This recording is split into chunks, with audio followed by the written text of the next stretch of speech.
তো ৬ মাসে আপনি ১৬ বছরের বার্ডেন ফিক্স করে ফেলতে পারবেন না, প্র্যাকটিক্যাল না তো।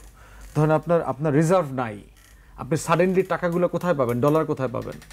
আপনাকে এক্সপোর্ট বাড়াইতে হবে, আপনাকে ম্যানুফ্যাকচার বাড়াইতে হবে। আপনার দেশে ৪০-৪৫ লক্ষ গ্র্যাজুয়েট বেকার, আপনি সাডেনলি ৪০ লক্ষ মানুষের চাকরি কোথায় দিবেন? মানে রাষ্ট্রের জায়গা থেকে তো কোনো কুইক ফিক্স নাই। রাষ্ট্রকে দেখতে হবে আপনার যে সে ফিক্স করার প্রসেস ফলো করছে কিনা, রাইট সিদ্ধান্ত নিচ্ছে কিনা, সঠিক পলিসি আন্ডারটেক করছে কিনা।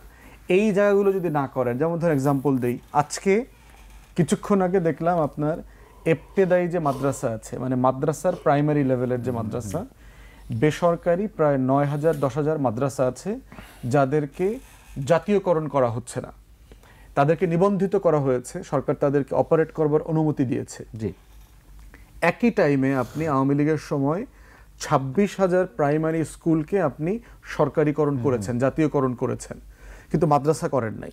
কি কি যুক্তিতে করেন নাই? তাদেরকে বলছেন আসলে আপনার কাছে টাকা নাই। তাহলে প্রাইমারি স্কুলগুলো করার টাকা আপনি কোথায় পাইলেন? তাহলে মাদ্রাসা করছেন না কেন? এখানে একটা ইসলামোফোবিয়া এখানে কাজ করতেছে। আপনার এই যে পলিসি ইনকনসিস্টেন্সি। আবার দেখেন তারই দাবিটা এখন ন্যায্য, সরকারও বলছে ন্যায্য, কিন্তু একেবারে ওই ৯,০০০ স্কুলের টিচারদের বেতন দেওয়ার মতো ক্যাপাসিটি তার নাই। তো এখন রাষ্ট্রকে কি করতে হচ্ছে? তার সাথে বসতে হবে, তো কথা বলতে হবে। কথা না বলে শাহবাগে যদি আপনি মিছিলে তাকে পুলিশ দিয়ে পিটান, এটা তো সমাধান না। তাহলে এই যে গভর্নেন্সের ক্রাইসিস, এই ক্রাইসিস থেকে তো আপনার এই সরকার ঊর্ধ্বে না, এবং সে পারছে না, এবং যেটা পারছে সেটা আবার করছেও না অনেকে।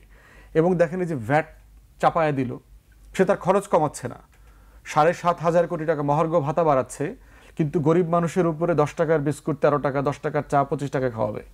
আবার দেখেন টিসিবি ট্রাক বন্ধ করে দিল গরিব মানুষের উপরে। আবার দেখেন ফরেন সার্ভিসের ক্যাডারদেরকে ২০% ২৫% করে আপনার বেতন বাড়ানোর সুপারিশ যাচ্ছে। পলিসি কনসিস্টেন্সি দেখেন, আপনার কাছে টাকা নাই, কিন্তু আপনার পুলিশের, র্যাবের, আনসারের পোশাক পরিবর্তনের প্রকল্প নিচ্ছেন, এখানে হাজার হাজার কোটি টাকা খরচ হবে না? তাহলে আপনি টাকা যদি নাই, আপনি যদি ব্যয় সংকোচন করেন, আপনি কোথায় করবেন? একটা রাইট জায়গা খুঁজে বের করতে হবে। তো সরকারের এই গভর্নেন্সের ক্রাইসিস এখানে আছে। রাষ্ট্র